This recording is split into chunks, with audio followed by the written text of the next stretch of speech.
Dominique, rebonjour. Rebonjour Thierry. Dans la précédente vidéo, on t'a laissé un petit peu à ta renaissance. Et on expliquait que tu as eu un parcours de vie assez en dents de scie, et que à 30 ans, tu as déclaré une sclérose en plaques, que tu es parti en mer pour essayer de vivre tes rêves tant que la maladie t'en laissait la possibilité. Et qu'au cours de ce qui devait être a priori une lente agonie, il y a eu un moment de rupture dans lequel on t'a passé un livre, une information et une connaissance que tu as expérimentée, manger tout cru de manière instinctive. Tu l'as fait et le cours des choses a été radicalement inversé. Tu as même mené l'expérience inverse en essayant de remanger des produits cuits, transformés, élaborés, en te rendant compte que là, les symptômes réapparaissaient, donc tu as pu valider tout ça, et qu'à un moment, tu as eu envie de comprendre et de transmettre tout ça. On t'avait laissé là, parce que ça, c'est le début d'une nouvelle aventure pour toi. Est-ce que tu pourrais nous raconter un petit peu une nouvelle aventure qui débouche maintenant, aujourd'hui, sur la publication d'un livre qui, pour moi, est fondamental, parce que vraiment, il fait la synthèse de toutes les approches, parce qu'on parle du cru, on dit rien en vérité, il y a tellement d'approches différentes. Le livre est resté dans le sac. On ira le chercher. On ira le chercher. Oui, donc on a fait cette première vidéo et on est arrivé, si tu te souviens bien, où j'ai passé plusieurs années à partager la vie de personnes qui mangeaient cru à l'époque. Dans du suivi un par un. Voilà. Donc avec beaucoup de temps investi de ta part. Oui, en fait, je ne l'ai pas vécu comme l'investissement, j'ai partagé. Oui. J'étais dedans, quoi. J'étais dedans. Et puis, j'ai décidé de J'en avais d'ailleurs profité à l'époque. Oui. Puisque j'étais à mes tout débuts, je suis venu te voir. Oui. On avait passé une bonne journée ensemble. Ouais. Et puis, écoute, pour te résumer les choses, je vais rapidement te dire comment ça s'est passé. Et après, je passe au résultat, si tu veux, ce que j'ai fait. Et j'ai donc traîné, au moment où j'ai eu envie d'entrer en contact avec des gens dont c'est le métier, avec des scientifiques de ce domaine, j'ai traîné sur un forum de paléontologie. Et j'ai sympathisé avec un paléontologue qui donnait des réponses qui me semblaient toujours pertinentes et avec qui, petit à petit, j'ai sympathisé. J'ai sympathisé et lui, il a commencé à m'apprécier aussi. Et un jour, je lui ai demandé, j'avais fait un travail très important sur les origines de l'homme, sans en avoir les titres ni les compétences, etc. Et je lui ai demandé s'il acceptait d'y jeter un coup d'œil. Bon, j'avais déjà écrit plusieurs livres, donc j'étais dans le bain. Et lui, il m'a répondu, écoute, je veux bien parce qu'on a un échange qui me semble intéressant, mais je t'avoue qu'il faut vraiment s'y connaître dans au moins 10 matières scientifiques pour pouvoir m'apporter quelque chose sur les origines de l'homme. Bon, d'accord, il accepte, il lit le truc, il le lit à fond, et quand il revient, il me renvoie le manuscrit, il me dit, ok, ça me plaît ce que tu fais, je vais te donner un coup de main. Parce qu'il savait que je voulais revenir pour parler du cru, sur un plan scientifique. Et il accepte. Et il me dit, je m'occupe des étudiants atypiques à l'UCBL de Lyon, l'université Claude Bernard. Je m'occupe des étudiants atypiques. J'étais assez atypique pour lui. Il m'a dit, viens et tu vas passer un module de paléontologie, de méthodologie scientifique et puis de géologie. J'ai passé les 3 modules. À l'issue de ces 3 modules, il m'a dit, ok, je te fais rentrer dans l'école pratique des hautes études, qui est une division de l'éducation nationale. Et me voilà donc à démarrer un projet de recherche avec Gilles, qui s'appelle Gilles, mais on s'est trompé. J'ai travaillé pendant 2 ans sur une étude sur des primates, un truc très compliqué sur un plan statistique, et c'était une erreur. Voilà. Donc c'était 2 ans fichus en l'air, qui m'a fichu quand même un gros coup, mais c'est pas grave. J'ai redémarré, et curieusement, pour passer ce diplôme, le diplôme EPHE, il fallait passer 7 modules. J'en avais passé 6, il m'en restait un à passer. Et parmi tous les modules que j'avais choisis, il y en a un que j'avais soigneusement occulté, inconsciemment, c'est le module physiologie alimentaire. Intéressant. J'avais inconsciemment la trouille d'aller me confronter aux scientifiques du domaine dans lequel je voulais aller, et je l'avais mis soigneusement de côté. Perdu pour perdu, il m'en restait un à faire, je dis, tu y vas. Celui où ça fait le plus mal. Là où ça fait le plus mal. Je m'inscris, la prof de physiologie alimentaire qui téléphone à tous ses étudiants avant le début du module pour savoir un peu d'où ils viennent, ce qu'ils font et où ils vont. Elle me décroche son téléphone et elle me téléphone pour le petit contact avec l'étudiant classique. Et on a passé 4 heures au téléphone. Voilà. C'est là que l'aventure a commencé. C'est-à-dire qu'elle a percuté. Tu lui as expliqué quel était ton projet, où tu voulais aller? Je lui ai expliqué tout, mon histoire, ce que j'avais vécu, ce que je voulais, ce que je cherchais, ce que je croyais. Ce que tu voulais essayer de démontrer de manière Exactement. rationnelle et scientifique? Exactement, la réalité perçue, et je voulais mettre une structure scientifique derrière, poser les choses sur des choses que je savais être vraies. Mais il fallait que j'aille les chercher, et tout seul je ne saurais pas. Voilà. J'ai rencontré des scientifiques abominables, j'en ai rencontré des merveilleux. Voilà. Gilles et Michel ont été extraordinaires, ils m'ont emmené du bout jusqu'au bout. Et donc me voilà parti avec Michel sur un projet de recherche qui va nous amener jusqu'à 7 millions d'années avant notre ère. Je me suis donc plongé au moment où l'homme s'est séparé des chimpanzés, où la lignée qui est arrivée à nous s'est séparée de celle des chimpanzés. On avait un ancêtre commun. 7 millions d'années après ce moment-là, les chimpanzés, ils pêchent des termites avec des poules de bois aménagées, et l'homme, il va sur la Lune en mangeant des nourritures lyophilisées et en écoutant de la musique classique. Il y a un bond extraordinaire. On change d'échelle. Il y a quelque chose qui s'est passé. Alors j'ai commencé par faire un truc très simple. Je me suis mis à recenser les publications scientifiques qui ont étudié l'impact de l'alimentation crue sur la santé et les publications scientifiques qui ont étudié l'impact de l'alimentation transformée ou cuite sur la santé. Et j'en ai recensé plusieurs dizaines de publications disant que le cru sur la santé, c'est formidable, et plusieurs dizaines disant que les aliments transformés sur la santé, c'est vraiment catastrophique. Avec quelques-unes, parce que ce qu'il y a de bien dans la démarche scientifique, c'est qu'on ne se contente pas d'aller chercher ce qui vient cautionner ce qu'on pense. Oui, bien sûr. Il faut aussi chercher ce qui dit le contraire. Voilà. Donc j'ai cherché aussi, dans les publications ayant étudié l'impact du cru sur la santé, celles qui avaient trouvé des impacts négatifs. Je les ai sortis, je les ai étudiés, je les ai discutés et démontés. Et j'ai montré à quel point c'était absurde, point par point. Mais grossièrement absurde. Hein. Donc ça n'a pas été compliqué. Oui, souvent c'est de la falsification. Au niveau scientifique et méthodologique. Au niveau d'interprétation, c'est terrible. Il y a un truc magique et on dresse une peur. Par exemple, c'est dangereux. Le cru, c'est dangereux parce qu'on maigrit trop. Je vous signale, monsieur le chercheur, que c'est le problème mondial actuellement, hein, l'obésité. Alors peut-être qu'on pourrait chercher un petit peu pourquoi de ce côté-là. Hein, ce genre de choses. Autre réponse. Manger cru, attention, ça ne fait pas disparaître la libido. Je vous signale, monsieur le chercheur, qu'il y a un petit problème avec la libido des hommes sur la Terre. Actuellement, que les femmes, elles souffrent de quelque chose de terrible à cause de cette libido. Cette libido est freinée, complètement violente. C'est terrible. Donc c'est le genre quasiment les seules réactions, les seuls arguments qui ont été trouvés de l'autre côté. Bon, on ne va pas s'étendre là. Revenons à cette situation. Des dizaines de publications qui disent le cru c'est bon pour la santé, des dizaines qui disent que le transformé c'est catastrophique, et j'ai l'impression que la majorité des scientifiques sont autistes, quoi. Ça, moi je suis allé le matériel est là, il ne le voit pas. Il fallait que quelqu'un le rassemble, le réunisse, c'est ce que j'ai fait. Pour le faire, je me suis ingurgité des centaines de publications en anglais. Hein. Dans le mémoire, j'en ai retenu 350 qui sont liés au raisonnement. Parce que le mémoire que j'ai fait à l'école pratique des hautes études, ce n'est pas uniquement un mémoire où je mets des références sur quelque chose que je pense, c'est un raisonnement scientifique, on me l'a imposé. J'ai eu en face de moi des réactions violentes. Donc il a fallu que je me plie à une rigueur implacable. Donc le résultat, il est implacable. Hein, on m'a imposé une rigueur implacable, je l'ai fait. Donc elle y est, c'est dans le mémoire. Ça a été long, parce qu'il y a eu ces résistances, parce que les scientifiques, ils sont comme tous les hommes de la Terre, ils mangent cuit, ils sont nés en mangeant cuit, c'est notre culture, c'est notre vie, c'est tout.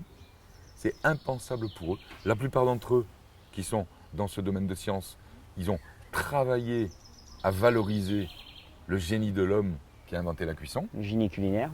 Voilà.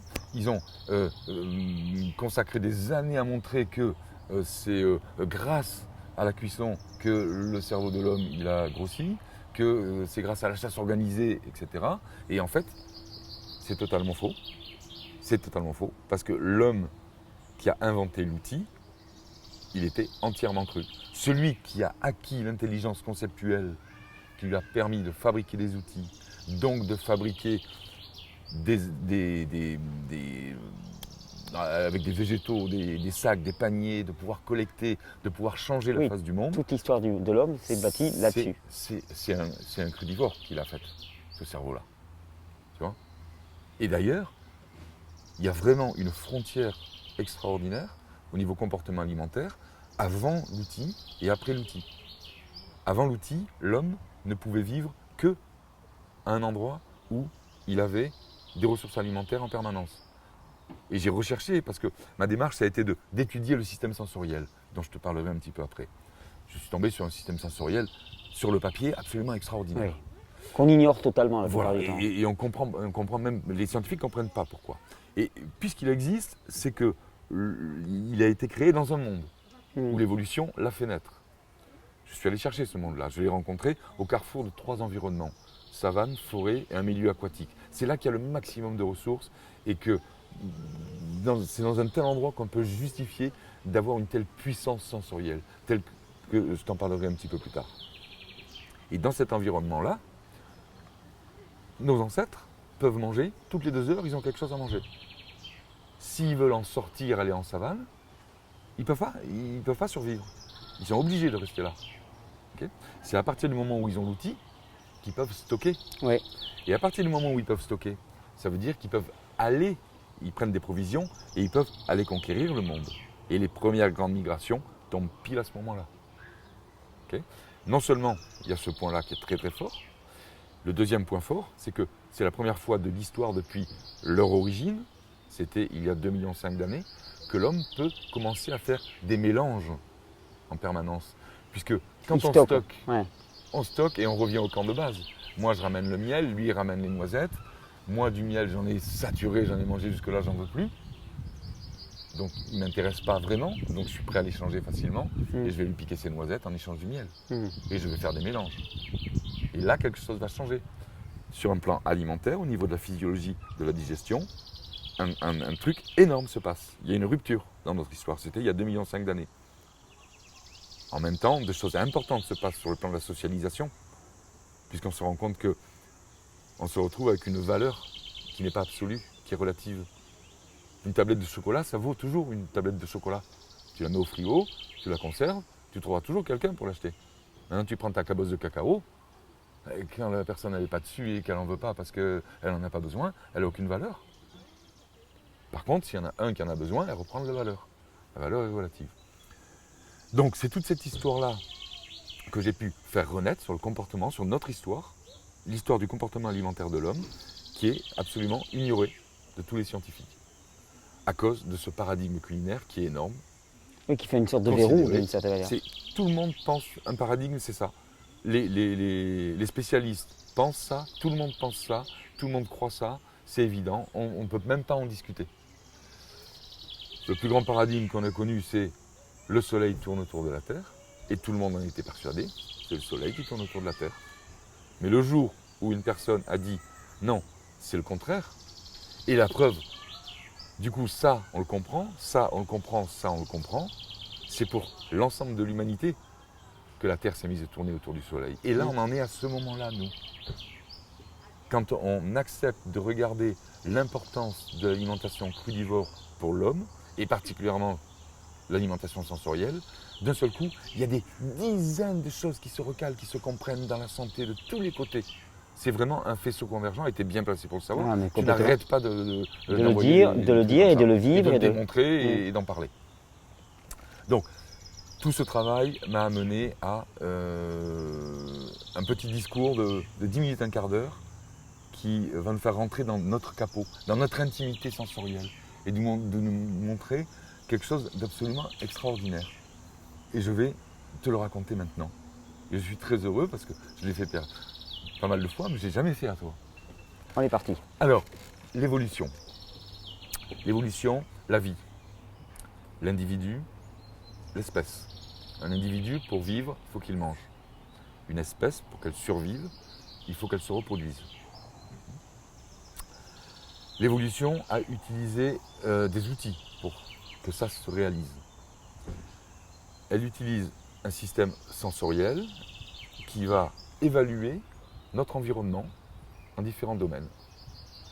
Il va y avoir un autre système à l'intérieur de notre organisme qui va évaluer nos besoins.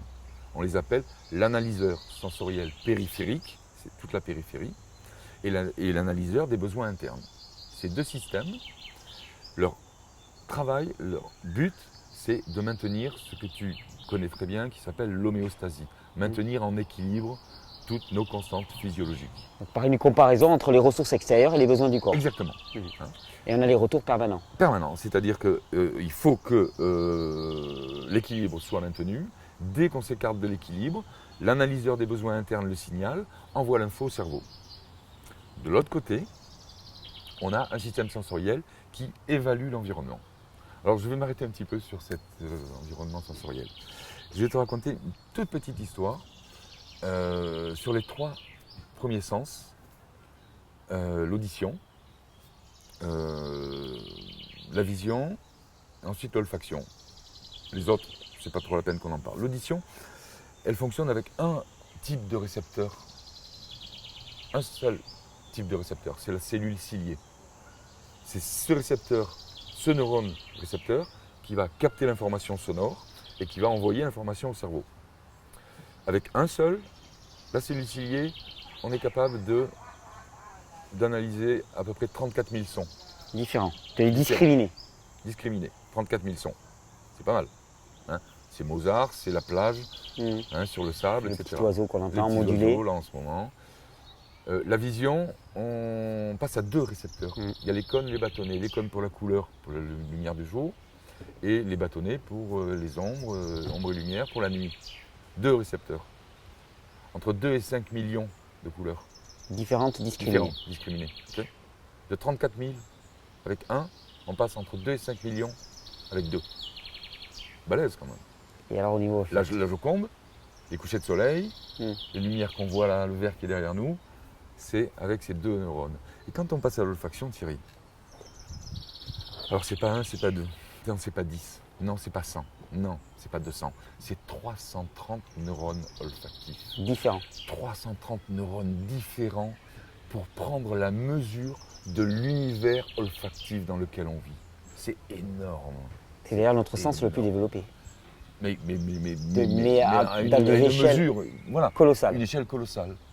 Et en plus, les projections de ce sens se retrouvent dans le cortex ancien, le cerveau ancien.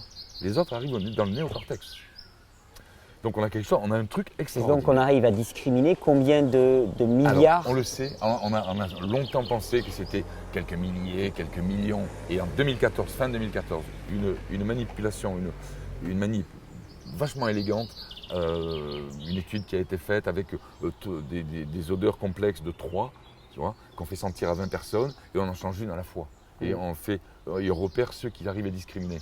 Et à part une étude statistique, en multipliant par le nombre de neurones et de récepteurs différents, on est arrivé à calculer que nous sommes capables de discriminer 1000 milliards d'odeurs différentes. 1000 milliards. 1000 milliards d'odeurs différentes. C'est 1000 impressionnant. milliards, d'accord.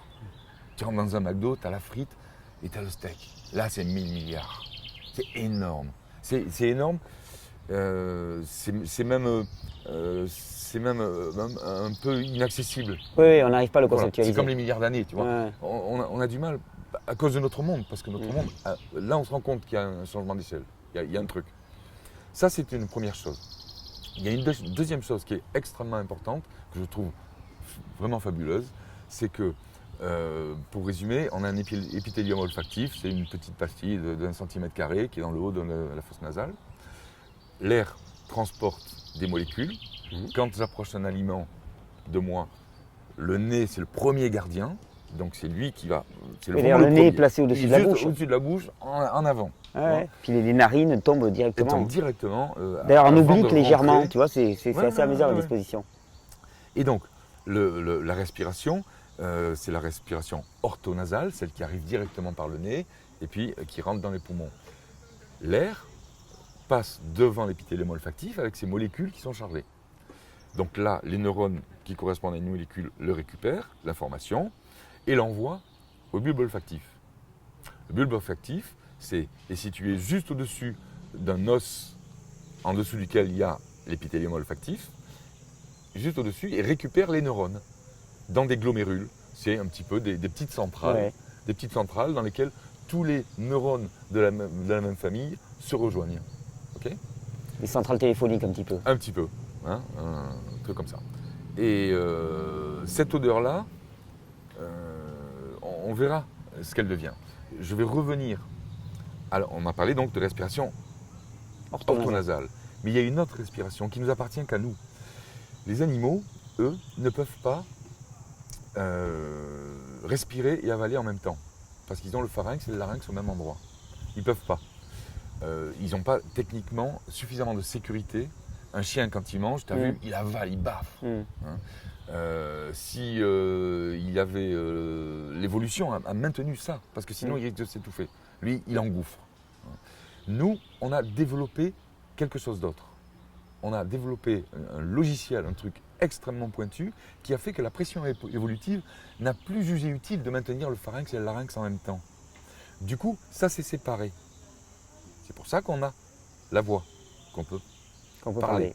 Exactement. Et du coup, on a la possibilité de, quand on mange quelque chose, on ouvre l'intérieur de l'aliment, on va pouvoir analyser ce qu'il y a dedans et pas uniquement les molécules extérieures. Et ces molécules vont aller par respiration orthonasale par l'intérieur, passer devant l'épithélium. Quand on respire, on souffle. C'est-à-dire qu'on sent quand ça approche. Premier signal, premier gardien. On ne sait pas du tout ce qu'il y a à l'intérieur. On rentre dans la bouche, on mâche, on ouvre. On ouvre. Et là, il y a une analyse qui est faite. Attends, j'ai pas encore parlé d'analyse. Là, on a le capteur qui est derrière. On peut se dire, ce capteur, il va repérer les molécules qui sortent de l'intérieur de l'aliment. Eh bien non, Thierry. Non, entre les deux, il y a un labo de biochimie. C'est-à-dire qu'il ne va pas sentir la molécule qui sort, mais la molécule qui sort va subir un traitement biochimique combinatoire avec les enzymes salivaires, et c'est le résultat de cette combinaison qui va être senti. C'est comme si tu prends l'aliment, tu rentres dans un labo de biochimie, tu le mélanges avec différents ingrédients bien choisis, et tu vas dire ensuite à l'épithélium de sentir le résultat de l'analyse. Ok ? Hein, donc on a l'analyse directe, et puis on a un labo de biochimie qui va analyser directement l'odeur, et en plus une analyse biochimique intérieure. C'est énorme. C'est énorme. Alors maintenant, qu'est-ce qui se passe ? Qu'est-ce qui se passe quand ça arrive au bulbe olfactif, ce message ? On pourrait se dire, bon, une odeur, c'est une odeur. Hein, le neurone la reçoit, il va la transmettre au cerveau. Eh bien, c'est pas du tout ça. C'est pas du tout ça. Une odeur, au niveau du cerveau, c'est pas une odeur. Parce que l'analyseur des besoins internes, c'est lui le maître, c'est lui le grand chef. C'est lui qui va aller dans le bulbe olfactif. Et s'il a besoin de cette famille de molécules, il va mettre un coefficient devant. Il va mettre un coefficient multiplicateur ou minorateur. Et il a créé, l'évolution a créé quelque chose d'extraordinaire que tout le monde connaît, c'est le plaisir. Et la carte maîtresse de l'évolution, c'est le plaisir. Quand on met un coefficient en béton devant un aliment parce qu'on en a un besoin crucial, on a des petites lumières dans le cerveau quand on en mange. Ça devient magique. Là, les saveurs qu'on peut ressentir avec un aliment cuit qui a été artistiquement élaboré par un cuisinier, n'ont rien à voir. C'est de la gnognotte. Ouais, hein. clair. Quand il y a un besoin vraiment énorme au niveau de l'organisme, l'analyseur des besoins internes va envoyer le message, le bulbe olfactif va transformer ça, il va le faire paraître succulent, attirant, il va faire saliver, rien qu'à l'odeur. Quand ça correspond aux besoins de l'organisme, il y a la salive qui coule dans la bouche, tu la sens venir, tellement c'est puissant et c'est fort. Mais, il faut bien comprendre une chose, c'est que ce que je raconte là, on ne le comprend pas. Dans notre réalité, En tout cas, on ne l'utilise pas. On Ça- ne l'utilise on a l'impression que c'est une fonction qui est là, mais qui n'a pas voilà, de sens. on ne le voit pas, ça ne marche pas. Ça ne marche pas. Sur le papier, Ça existe. sur le Tout papier, est câblé, tout comme est je, présent. comme je te le décris, Mm. on devrait avoir tous une santé, mais alors irréprochable, puisqu'on a tout ce qu'il faut pour le faire. Oui, On a pour la plage déterminer, alimentaire. pour voilà. Exactement, mais ça ne marche pas. Et ça ne marche pas pour une raison qui est très très simple, et je vais utiliser une analogie pour te le transmettre.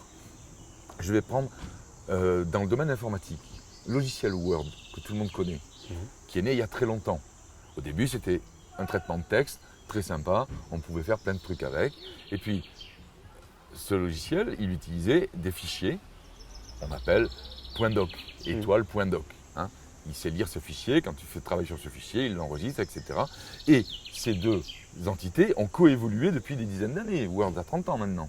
Hein. Et maintenant, Word, c'est devenu une usine à gaz. Il y a des tas de professions qui l'utilisent, c'est énorme au niveau ressources. Nous avons un logiciel d'une puissance extraordinaire. On l'a vu sur le papier. Le seul problème, c'est qu'il marche comme ça si les fichiers qu'on lui donne à lire s'écrivent sous la forme étoile.cru. Si on lui met étoile.casserole, il ne vaut rien. Il n'a pas Il est pas coévolué. nul. Il n'a pas coévolué avec. Il ne sait rien. Il sait faire un peu. Parce que l'histoire de l'homme est massivement Pendant des élaborée. millions d'années, on a coévolué avec nos ressources alimentaires et notre système sensoriel et toute notre organisation de régulation de l'alimentation est calée sur les aliments crus natifs, c'est-à-dire sous Non la transformés. forme non transformée. Alors c'est une phrase un peu longue qui veut dire il faut qu'on les consomme sous la forme sous laquelle on les trouve dans la nature sans y avoir touché. Avec une artificialisation la moindre possible. Zéro. Zéro. Voilà. Hein. Bon, j'ai préféré adopter un autre terme qui est utilisé par les allergologues, c'est le terme natif. Pour D'accord. justement montrer que ça, c'est vraiment tel qu'il existe, on le prend, on le mange. Voilà.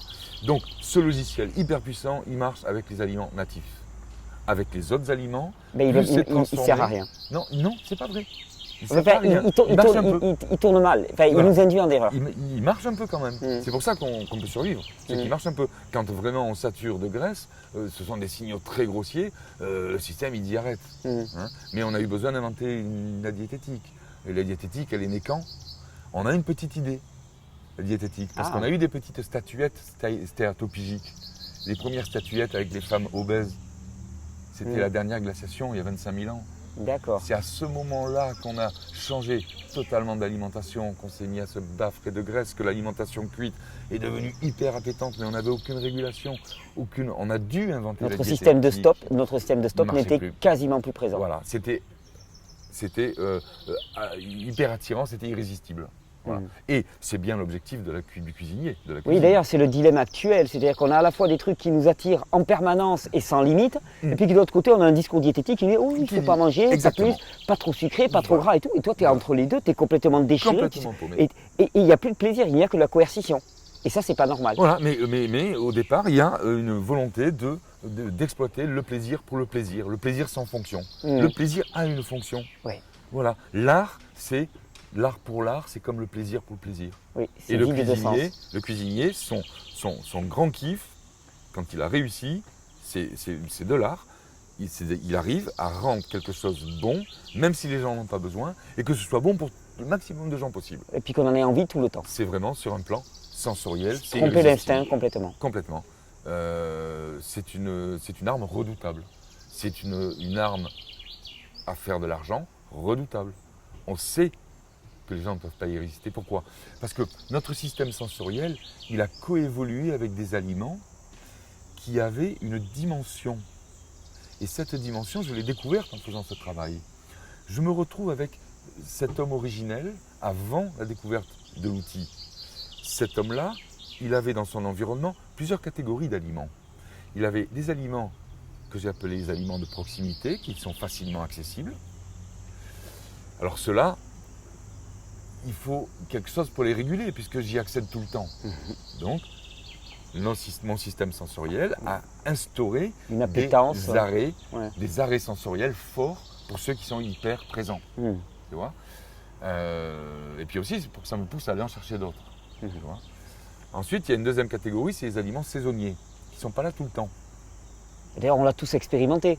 Quand c'est le début de la saison des cerises, t'as envie de cerises, et puis au bout d'un moment, les cerises, Voilà. basta quoi. Mais T'as de fait le toute plein. façon, même si tu en manges pendant toute la saison, l'évolution n'a trouvé aucun intérêt à faire naître des signaux Trop d'arrêt fort. sensoriel, puisqu'ils Oui. s'arrêtent tout Oui. seuls Oui, d'accord. Il y a une C'est pas la autorégulation.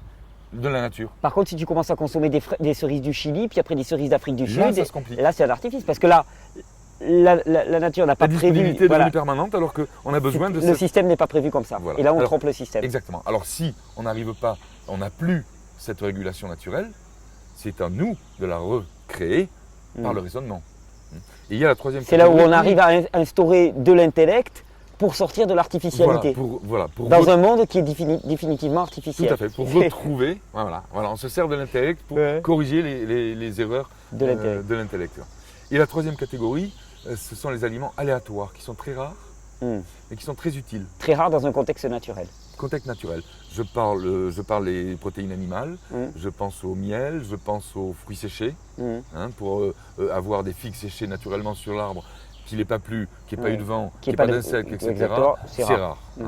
Donc, par rapport à ces aliments-là, les aléatoires, nous avons un appel Une appétence sensoriel énorme. très fort. Oui, parce que quand on les rencontre, il s'agit d'en faire le plein. Voilà. Et on n'a aucun arrêt sensoriel, puisque de toute manière, ça s'arrête tout de suite. D'accord ? Donc, il y a vraiment une différence de traitement de ces trois différentes catégories qui sont inscrites dans notre génétique. Et c'est ce qui va faire que, par exemple, on peut avoir une appétence permanente pour les fruits secs. C'est normal. Par contre, si on en a tout le temps sous la main par paquet entier, on n'est plus du tout dans le contexte naturel. C'est normal d'avoir une appétence totale parce que dans un contexte naturel, normalement, la ressource devrait être extrêmement limitée. Voilà. Et c'est aussi pour ça qu'on n'arrive pas à consommer des légumes. On a du mal à les consommer parce qu'on a des arrêts forts, on a des appels faibles, parce que ce sont les plus disponibles. D'accord. Tu vois ? Donc la disponibilité des ressources alimentaires est un paramètre très important. Et il y a la disponibilité dans un contexte naturel. Naturel. Hein. Et il y a une autre donnée qui est importante, c'est vraiment important de le souligner, ça concerne l'attrait pour les aliments. Dans le culinaire, dans les aliments transformés, tu as bien compris qu'on fait quelque chose pour que ce soit perçu comme bon, indiscutablement. C'est pour ça qu'on fait la cuisine, c'est pour ça qu'on fait cuire, c'est pour ça qu'on fait le chocolat, etc. Et on obtient une valeur absolue de l'aliment. Et on la mesure, l'impact sur l'organisme, on le mesure par un terme amusant qui s'appelle la palatabilité. Palatabilité, qui est difficile à prononcer, qui fait rire beaucoup de gens. Palatabilité, c'est pour qualifier un aliment qui est indiscutablement bon pour une personne, sans condition. Okay ? Ça n'existe pas dans le crudivorisme. Ça n'existe pas parce que sensoriellement, ce n'est pas possible. Oui, parce que normalement, la palatabilité doit varier en fonction des besoins de l'organisme. Et c'est remplacé, et c'est là que je vais faire la boucle avec ce dont on parlait jusqu'avant, c'est remplacé par la curiosité sensorielle. Ma curiosité sensorielle pour les légumes est très faible.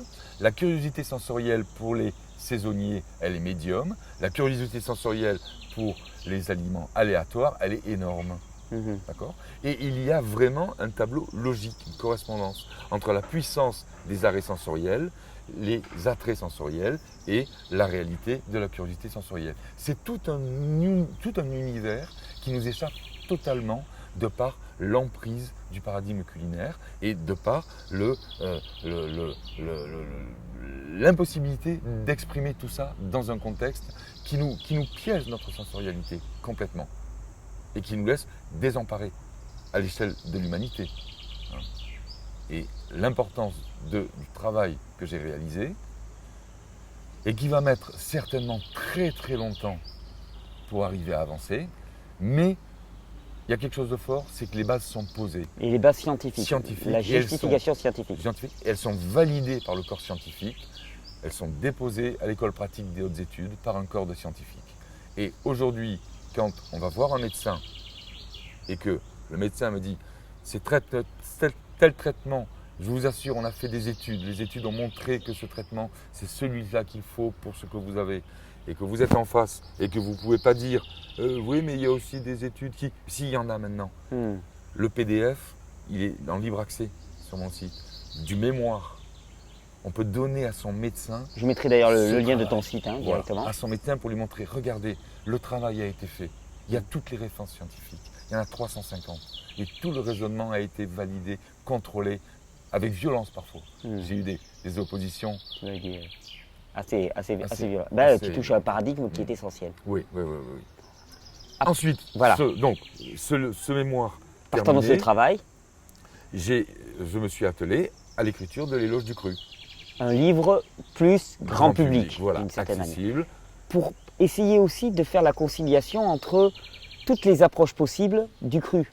Voilà, c'est Parce que tu avais autrement, je me permets, mais tu m'avais dit que dans l'accompagnement que tu avais fait des personnes, tu avais vu que bon, il y a le paramètre alimentaire, mais aussi le paramètre social. Et tu disais bien dans la précédente interview que toi, quand tu as commencé, tu étais sur ton bateau, seul, tu n'avais aucune contrainte sociale, tu pouvais faire ce que tu voulais. Ce n'est pas le cas de tout le monde. Mais pas du tout, bien sûr. Et c'est ça, c'est la deuxième partie de mon travail. Il faut bien voir plusieurs choses. J'ai découvert, j'ai cherché, j'ai découvert des choses. J'ai découvert un idéal alimentaire. Vraiment une carte maîtresse. Mais impossible à pratiquer dans la vie de tous les jours. À part être ermite. Voilà, à part vivre comme un sauvage. Il y a aujourd'hui vraiment une multitude de tendances qui vont vers le cru. Il y a plein de gens qui travaillent pour améliorer l'alimentation, pour augmenter le cru, pour faciliter la transition. Toi, tu as fait un boulot extraordinaire avec tes jus qui apportent des doses de micronutriments hyper importantes pour les gens qui abandonnent le cuit et qui passent au cru et qui sont vraiment en carence. Il y a vraiment des blocs de cuisine de tous les côtés, il y a des jus, il y a des mangers, des mangers vrais, des mangers vivants. Il y a tous ces mouvements-là. C'est un peu le bazar quand même. C'est un peu le bazar Et parce qu'il y a souvent, aussi… oui, souvent, si je me permets, souvent ce qui est terrible, c'est que c'est la guerre entre qui a raison et qui a raison. Voilà. Et ce Alors que je trouve intéressant dans ton approche, c'est que tu as dit finalement, il n'y a pas qui a raison, c'est tu as un jeu de cartes. Tout le monde a raison. Et il s'agit de savoir quand tu joues quelle carte, pour quel besoin, pour quelle réponse et pour quel résultat. Ce sont des outils. Ce sont des Exactement. outils. Toi, tes jus sont un outil qui permettent de passer. Exactement. C'est un outil de passage. Moi, mon outil, c'est un outil D'accomplissement. d'absolu. Ouais. Pas d'accomplissement, parce que c'est pas un but. Oui, c'est pas un but. C'est pas une fin en soi, le C'est un manger absolu. cru. C'est l'efficacité maximale du système. Voilà, si on en a besoin, on peut aller jusque-là, c'est le summum. Mais il y a toute une échelle. Et cette échelle-là, il faut la connaître, il faut la comprendre. Pour Et pouvoir la jouer. Quand on a toutes ces cartes, quand on a compris qu'à partir de l'hypotoxique de signaler, ou même on continue à cuire, où on peut faire ensuite de la cuisine, du crudivorisme culinaire, il y a tout un étalement avec un résultat plus ou moins important, mais surtout la possibilité de jouer avec toutes ces cartes. Ok, je me sens un peu mal. Oula, hop, je sors la carte, un peu plus de rigueur. Je commence à manger des aliments séparés, sans mélange. Ok, je suis bien, je suis avec des amis, c'est le côté social que je privilégie. On fait des mélanges et tout. Et puis le lendemain, je joue. Et on joue avec ce jeu-là. Et on sort de la séparation et de la confrontation permanente. Voilà, on se rassemble tous. On est dans la même direction, la direction de la rupture avec le paradigme culinaire. Mais on est C'est ça qui est fondamental, c'est ça qui nous réunit. Voilà, on a des cartes, on a des atouts, on n'est pas les ennemis, on doit s'aider. Moi, je suis avec vous tous. Moi, je t'adore. Tu es vraiment là. Et puis, tous les gens qui travaillent pour le cru, ce ne sont pas des ennemis entre eux. Personne ne doit dire j'ai raison parce que personne n'a raison. Non, moi non plus, j'ai pas raison. Mais non, parce que faire de nos différences une matière à enrichir notre expérience et non pas à confrontation et à séparation. Complémentaire. Et c'est ce que j'ai trouvé. Je vais aller chercher ton bouquin. Je vais chercher ta besace. Hop. Et ça a été compliqué au début de cette grande aventure parce que les pionniers ont voulu vraiment être les grands maîtres, quoi. Oui, et d'ailleurs c'est ce qui m'a beaucoup touché quand j'ai découvert ton travail parce que je n'ai pas vu ce que tu as accompli en sous-marin. Et quand tu es ressorti, qu'on m'a dit, voilà Dominique, tu m'as dit, voilà je vais faire un nouveau livre et tout, et que tu m'as dit, mais en fait ce livre-là, il va prendre toutes les tendances et pour essayer de les rassembler et de montrer ce qu'il y a de commun, de montrer l'intérêt qu'elles peuvent avoir, de dire, tu un 4x4 ou une Ferrari, il n'y en a pas une qui est mieux que l'autre. Si tu veux prendre un chemin complètement défoncé, il vaut mieux prendre un 4x4 qu'une Ferrari. Si tu veux par contre tirer sur un circuit, le circuit du Mans, ben, il vaut mieux prendre une Ferrari. Il n'y en a pas un qui est mieux que l'autre, il y en a un qui est adapté à un type de terrain. Tout à fait. Et avec le cru, c'est pareil. Ça dépend de l'état de ta voiture. La voiture étant ton corps. Ouais. Si ton corps il est au top. Et puis l'état de ton corps et l'état du terrain que Et tu vas l'état du appréhender. terrain. Ah ouais. Et puis avec les deux, mais il n'y a que la connaissance qui peut nous permettre connaissance. d'expérimenter. La connaissance est une arme non violente. Ouais, tout à Mais fait. c'est une arme. Ouais. C'est une arme parce qu'en face, il y a des résistances énormes. Énormes. Et ce que tu as accompli avec ce rassemblement de près de 3000 personnes, c'est waouh. Ouais, c'était chouette. Hein. Waouh. C'était merveilleux. Très très chouette. Donc là, alors là, voilà le mémoire. Donc il est en PDF sur ton site. PDF en libre Je téléchargement. remettrai le lien. Et puis l'éloge du cru. Donc le livre que tu viens de sortir, qui rassemble toutes les approches du crudivorisme d'une certaine manière. Oui, non, en fait, il est en deux parties ce livre. Il y a toute la première partie qui est donc un résumé accessible de la partie scientifique. La deuxième partie, elle, est concentrée sur la pratique. Ouais. Et dans une troisième partie ou conclusion ou synthèse, je réunis tout. Exactement. Et je montre que toutes ces cartes ont une fonction. Ce sont des outils.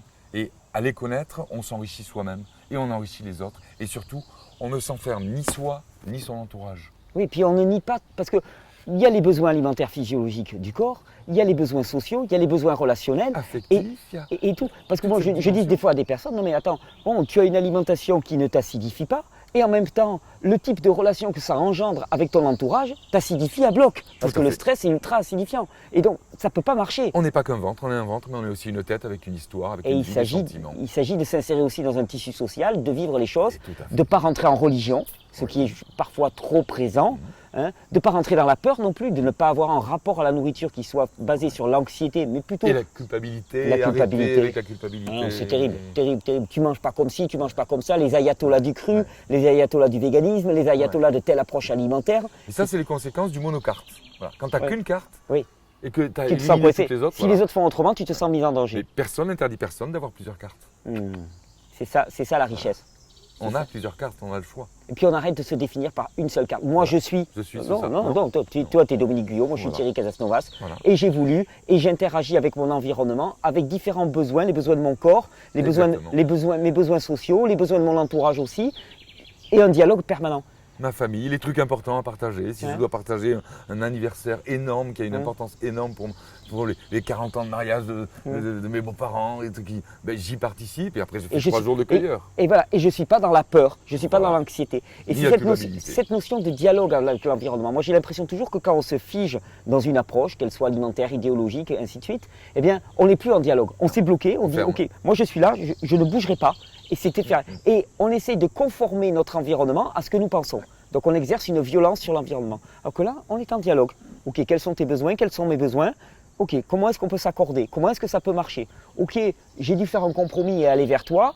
Bon là maintenant, je vais avoir besoin un petit peu de tenir compte de mes besoins. Et par ce dialogue permanent, cet aller-retour. Ah oui. Et ça, c'est faisable, ça marche. Mais quoi. ça marche très bien. Ça Ça marche. Et d'ailleurs, c'était agréable lors de ces rencontres de voir que finalement, il n'y avait pas une unicité de pratique alimentaire. Tout à fait. Il y avait tout. Et d'ailleurs, ça m'a beaucoup touché parce que je me suis demandé s'il y allait avoir les ayatollahs du cru qui allaient poursuivre les gens qui amenaient des petites préparations un petit peu transformées, cuites pour leurs enfants, par exemple. Et il n'y a rien eu de ça. Non. Et d'ailleurs, j'étais attentif parce que je me suis dit, je ne veux pas que quiconque se fasse ostratiser parce qu'il va sortir des cracottes de sarrasin pour son gamin. Parce que les enfants sont aussi un autre problème. Il faut arriver à ne pas les faire se braquer. On est tous en compromis. On est tous dans un monde dans lequel le paradigme culinaire est primordial. Présent, Et il faut arriver à fonctionner dans ce monde sans trop de souffrance. Et je pense qu'on arrive à un moment charnière de l'histoire. Je pense que le début d'une révolution, mais qui dépasse le scandale du sang, etc. Enfin, c'est un truc énorme qui démarre. Et il sera possible que parce qu'on aura une approche qui sera basée sur la douceur, le compromis, l'écoute et le multicarte. Parce que si on est dans une approche religieuse, dogmatique, avec une seule carte en main, ça ne va pas marcher. On va aller droit à la confrontation. Et c'est ce qu'on voit actuellement sur les forums, sur Internet, sur les Facebook et ainsi de suite. C'est chaque fois un psychodrame de confrontation et de violence. Et ce que tu apportes, c'est une porte de sortie à ça. Exactement. Où on prend tout. On est gagnant-gagnant. On prend tout, on arrête d'exclure, et par contre, on sait pourquoi on fait tel ou tel choix. Oui. Et on ne culpabilise pas. C'est cool, tu as bien fait de faire le sous-marin pendant quelques années. Non, mais c'est chouette, c'est chouette, c'est chouette. Ah, je regrette pas, je regrette pas. Je regrette pas, je vais te dire aussi, je regrette d'autant moins que je sors, hein, sous-marin, je sors, hein, mon périscope sort, et puis tu es là avec les milliers de personnes. Moi, j'ai rien vu venir. Oui, je sais bien, je sais bien. Je sors et je vois tout ça. C'est dingue, c'est pas vrai. Synchronicité. Ouais, mais Yes. c'est là où il y a un rôle de relais aussi, parce que je me souviens que c'est toi qui m'as accueilli. C'était l'été où j'étais au plus mal. Hein. Vous avez été 2 à m'accueillir et tu as été l'un de ces 2. Et tu as parié sur moi aussi. Ah Tu m'as consacré du temps, alors que tu ne me connaissais pas. Donc tu vois, ce rôle de transmission, de relais, puis on se donne la main les uns les autres, je trouve ça très très important. Très très important. Et renvoyer ce message fort, qu'on gagne. On gagne à s'enrichir les uns les autres et non pas à se séparer. Il n'y a pas de course, il n'y a pas de compétition. Il y a un truc que j'ai envie de rajouter. Le travail que j'ai fait, qui a mis à jour ce logiciel hyper puissant, de l'enseigner, tu vois, de l'apprendre aux gens, ça a une portée énorme. Pourquoi ? Eh bien, il ne s'agit pas d'apprendre, de faire un stage, voilà, viens faire un stage pour apprendre à manger avec tes sens, c'est pas ça. Il s'agit d'initialiser, d'une initialisation sensorielle. Et à partir du moment où tu as initialisé sensoriellement quelqu'un, c'est comme pour toute la vie, c'est comme le vélo. Tu l'as appris. Quand tu vas te faire une salade, tu vas plus faire la même salade qu'avant. Oui. Tu vas sentir l'aliment avant. Si celui-là il sent mauvais, tu ne vas pas le mélanger avec celui qui est bon pour le cacher. C'est ce qui surprend beaucoup les gens, parce que moi, mon initiation a été faite par des gens comme toi, donc avec le sensoriel. Et même si parfois je me fais des salades, des choses comme ça, il n'empêche que les vieux réflexes ils sont toujours présents. Je ne vais pas aller mettre dans ma salade quelque chose qui ne sent pas bon. Dans mon jus, je ne vais pas aller mettre quelque chose qui ne sent pas bon. Mon sens est toujours aiguisé. Et puis, si à un moment je ne me sens pas super bien, hop, je sais vers quoi je reviens. J'ai ma boussole, elle me ramène en permanence. Et je sais jongler avec toutes ces approches. Et c'est d'une importance de diffuser ce savoir, cette connaissance. Elle est en chacun de vous. En chacun de vous, vous l'avez. Il faut le redécouvrir. Il faut l'initialiser. Et c'est une aventure merveilleuse. Et ça prend 2 jours. Et tu l'as pour toute la vie. Tu as une carte, tu l'as pour toute la vie. Et tu t'en sers même dans le cuit, même dans les écarts. Parce qu'il y a des trucs qui sont plus ou moins supportables quand on mange cuit. Tout à fait. Pour chaque personne, c'est différent d'ailleurs. Mais là, au moins, tu as la clé qui te permet de comprendre pourquoi. Parce que, à tous les niveaux.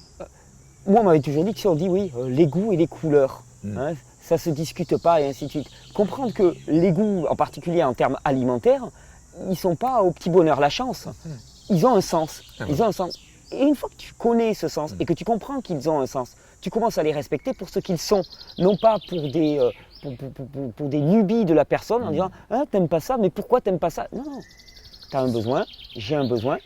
Et moi, ça m'aurait évité de me faire imposer des aliments pendant toute ma jeunesse que je ne détestais pas. Me dire « Ouais, mange ça, pourquoi tu n'aimes pas ça, il faut que tu le manges et tout. » Non, j'en ai pas besoin. Et de respecter un peu plus, particulièrement par rapport aux enfants qui sont souvent soumis au vouloir de leurs parents, de dire à l'enfant, mais quel est ton besoin ? Et ça s'appelle manger avec du sens. Et je termine le bouquin avec les enfants. Bien sûr. Qui sont extraordinairement. Ah mais, sur le plan sensoriel. C'est incroyable. Ils sont mais parce qu'ils n'ont pas été formatés. Et moi, j'assiste avec les enfants à des choses absolument extraordinaires. Ils savent exactement ce dont ils ont besoin, dans quelle quantité. Et parfois, je les vois consommer une quantité qui me paraît diététiquement anormale. Et je me dis, oh là là là là, ils vont passer une nuit, ça va être terrible. Rien du tout. Ils vont très bien. Parce qu'ils savent exactement, c'est très précis. Et de retrouver cette spontanéité des enfants aussi, c'est quelque chose d'assez merveilleux. Là, il y a une vidéo à faire aussi. Il y a un truc. J'ai eu 2 enfants qui étaient sensoriellement purs depuis leur conception. Donc j'ai vu des trucs magiques. Ouais. On fera un truc. On fera un truc comme ça. Dominique, je crois qu'on a tout dit. On a fait le tour. Je suis très heureux de faire délibérément la publicité de ton travail. Quand 10 ans après, il y a le périscope Dominique Guyot qui ressort la tête, c'est pour nous donner quelque chose de très très bon.